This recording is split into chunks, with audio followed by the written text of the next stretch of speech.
जब भी आप किसी डेंटल हॉस्पिटल में या डेंटल क्लिनिक पे जाते हैं तो डॉक्टर जो है आपके माउथ को चेक करता है with the help of a instrument. तो वो इंस्ट्रूमेंट को कैसे स्टरलाइज किया जाता है, एक मशीन के थ्रू स्टरलाइज करते हैं जो कि हर हॉस्पिटल में और हर डेंटल क्लिनिक में मौजूद होता है। उस मशीन का नाम है ऑटोक्लेव। तो इसके बारे में हम आज बात करेंगे। तो हेलो दोस्तों, मेरा नाम है डॉक्टर राहुल त्रिपाठी और आप देख रहे हैं in the dental traveller vlog.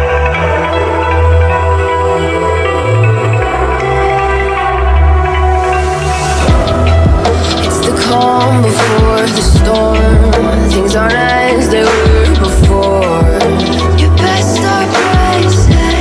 सबसे पहले हम ये जान लेते हैं कि ऑटोक्लेव होता क्या है। ऑटोक्लेव का एक दूसरा नाम होता है जिसे हम स्टीम स्टरलाइजर के नाम से भी जानते हैं। ऑटोक्लेव जो है एक तरीके का मशीन होता है जिसमें जो बॉइलिंग पॉइंट होता है वाटर का, जिसे हम स्टीम बोलते हैं, वो इतना ज्यादा इंक्रीज हो जाता है अंडर हाई प्रेशर। जो भी उसके अंदर इंस्ट्रूमेंट रखा जाता है जिसमें बैक्टीरिया, वायरस, फंगाई या फिर स्पोर्स प्रेजेंट होते हैं, वो सब जो है किल हो जाते हैं। बैक्टीरिया, स्पोर्स जो कि हमारे इंस्ट्रूमेंट के ऊपर प्रेजेंट होते हैं, वो कैसे किल किया जाता है? जो स्टीम होता है उसका जो मॉइस्चर है वो ट्रांसफर करता है हीट इंस्ट्रूमेंट के ऊपर, जिसकी मदद से जो प्रोटीन स्ट्रक्चर होता है बैक्टीरिया या स्पोर्स का, उसको डिस्ट्रॉय कर देता है। अब हम बात करते हैं कितने तरीके के ऑटोक्लेव आते हैं जो कि यूज किए जाते हैं मेडिकल में। स्टीम स्टरलाइजर जिसे हम बोलते हैं ऑटोक्लेव, ये डिफरेंशिएट किए जाते हैं 3 हिस्सों में।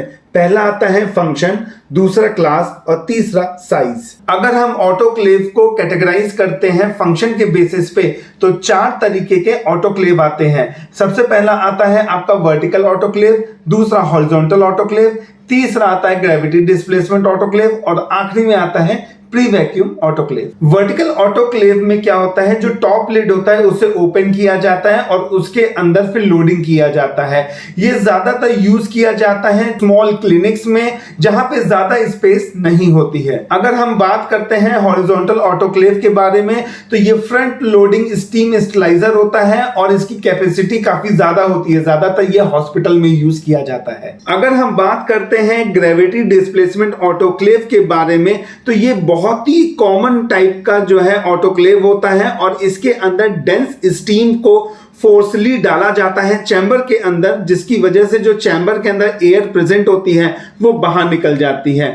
इसमें जो है लोड किया जाता है फ्लैट सर्जिकल टूल्स को और कुछ तरीके के बायोहैजार्डियस वेस्ट को भी। अब हम बात करते हैं प्री वैक्यूम ऑटोक्लेव के बारे में। इसके वैक्यूम पंप यूज किया जाता है जिसकी मदद से जो एयर प्रेजेंट होता है चैम्बर के अंदर उसे बाहर निकाल सकते हैं। इसमें मेडिकल टेक्सटाइल प्रोडक्ट या लार्ज पीस ऑफ इक्विपमेंट या फिर जो ऑब्जेक्ट जो कि बने होते हैं हाई डेंस पॉलीइथाइलीन से, उसको भी इसके अंदर स्टरलाइज कर सकते हैं। अब हम बात करते हैं ऐसे ऑटोक्लेव के बारे में जो कि कैटेगराइज किया जाता है on a basis of class. 3 तरीके के ऑटोक्लेव आते हैं। पहला आता है क्लास एन ऑटोक्लेव, दूसरा आता है क्लास एस ऑटोक्लेव और आखिरी में आता है क्लास बी ऑटोक्लेव। अगर हम बात करते हैं क्लास एन ऑटोक्लेव के बारे में तो ये बहुत ही सिंपल टाइप का ग्रेविटी डिस्प्लेसमेंट ऑटोक्लेव होता है और इसके अंदर जो एयर प्रेजेंट होता है चैम्बर के अंदर बहुत ही स्मॉल अमाउंट में बाहर निकलता है।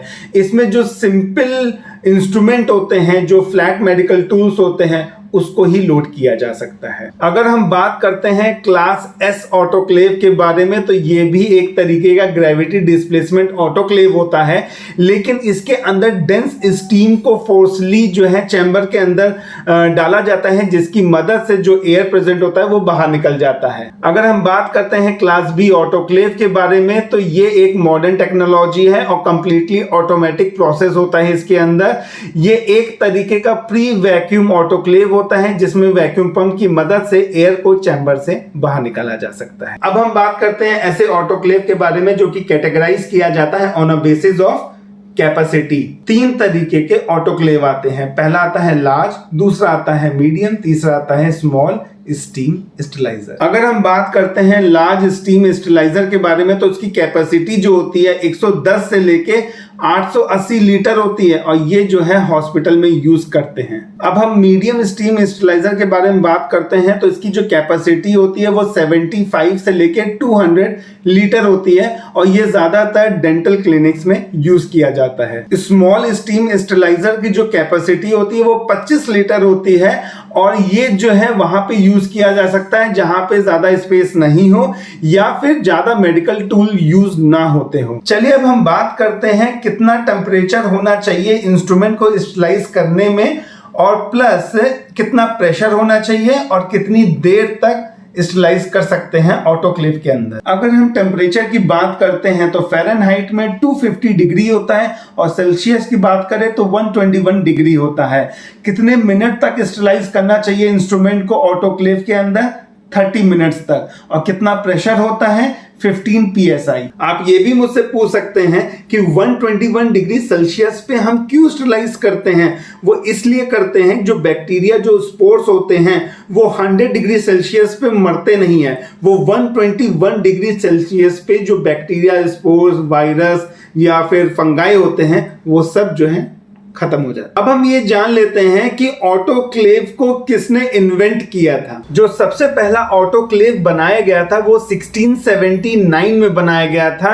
एक फ्रेंच साइंटिस्ट थे जिनका नाम डेनिस पेपेन था और उन्होंने एक स्टीम डाइजेस्टर बनाया था जो कि मेडिकल पर्पज से नहीं बनाया गया था, खाना खाने के लिए बनाया गया था। और आज की डेट में दुनिया की हर किचन में वो चीज पाई जाती है जिसे हम बोलते हैं प्रेशर कुकर। 1879 में एक फ्रेंच माइक्रोबायोलॉजिस्ट थे चार्ल्स कैम्बरलैंड, इन्होंने सबसे पहले ऑटोक्लेव बनाया था फॉर द मेडिकल पर्पस। अब हम बात करते हैं कि ऑटोक्लेव का क्या बेसिक प्रिंसिपल होता है। ऑटोक्लेव का एक बेसिक प्रिंसिपल यह है कि जो भी आइटम एक चैम्बर के अंदर रखा जाएगा वहां पे डायरेक्ट स्टीम कांटेक्ट होना चाहिए, एक रिक्वायर्ड टेम्परेचर पे, एक रिक्वायर्ड प्रेशर पे और एक स्पेसिफिक टाइम पे। चलिए अब हम बात कर लेते हैं क्या स्टेजेस होते हैं ऑटोक्लेव स्टेरिलाइजेशन के। ऑटोक्लेव प्रोसेस में 3 फेजेस होते हैं। सबसे पहला आता है कंडीशनिंग फेज, दूसरा एक्सपोजर फेज, तीसरा एग्जॉस्ट फेज या ड्राइंग फेज के नाम से भी जानते हैं। अगर हम बात करते हैं first phase of sterilization cycle की तो इसमें क्या होता है, जो एयर प्रेजेंट होता है चैम्बर के अंदर इसको रिमूव किया जाता है। 2 तरीके से किया जा सकता है, एक सिस्टम में होता है वैक्यूम, दूसरा सिस्टम में होता है स्टीम की मदद से। जो पहला होता है वैक्यूम सिस्टम क्या होता है, इसमें एयर जो है वैक्यूम की मदद से जो है ड्रेन कर दिया जाता है और दूसरा जो स्टीम की मदद से किया जाता है जो कि ग्रेविटी लैक स्टेरिलाइजर होते हैं। इसमें क्या होता है, फोर्सली स्टीम को चैम्बर के अंदर डाला जाता है जिसकी मदद से जो एयर है वो ड्रेन हो जाता है। अब हम बात करते हैं एक्सपोजर फेज के बारे में जो कि एक सेकेंड फेज होता है स्टेरिलाइजेशन साइकिल का। इसमें क्या होता है, जब एयर जो है ड्रेन हो जाता है, जहां से ड्रेन होता है उसको बंद कर दिया जाता है और कंटिन्यूसली जो है स्टीम को चैम्बर के अंदर इंट्रोड्यूस किया जाता है एक स्पेसिफिक टेम्परेचर तक और स्पेसिफिक प्रेशर तक। एक क्या होता है, जो भी आइटम उसके अंदर रखा जाता है, मतलब कि जो भी टूल्स रखे जाते हैं उसको जो है एक पर्टिकुलर टाइम तक रखा जाता है फॉर स्टेरिलाइजेशन। अब हम आखिरी फेज की बात करते हैं। इसमें क्या होता है, जब स्टेरिलाइजेशन हो जाता है तो जो जहां से एयर ड्रेन हुई थी ना उसको बंद कर दिया था उसको आप ओपन कर देते हैं जिसकी मदद से जो स्टीम अंदर चैम्बर के रहती है ना वो सब बाहर निकल जाता है और प्रेशर जो है वो कम हो जाता है और कुछ टाइम के लिए उसको ओपन ही रखते हैं जिससे कि जो भी आइटम या टूल अंदर रखा गया है वो थोड़ा सा ड्राई हो जाए। होप सो आपको मेरा ये वीडियो पसंद आया होगा। यहां तक देख लिया है तो बिना लाइक किए मत जाइएगा, शेयर कर दीजिए इस वीडियो को। कुछ पूछना हो तो कमेंट सेक्शन में कमेंट कर दीजिएगा। बिना सब्सक्राइब किए मत जाइएगा, बहुत ज्यादा जरूरी है। और बेल आइकन दबाना बहुत ही ज्यादा इंपॉर्टेंट है वो भी, क्योंकि जो भी वीडियो अपलोड करूंगा आपको पता कैसे लगेगा, बेल आइकन दबाएंगे तो पता लग जाएगा। हैव अ मस्ती, have a blast, always keep smiling with the friends and family. और आपसे मिलूंगा एक अनदर वीडियो में, तब तक की बाय बाय, जय हिंद।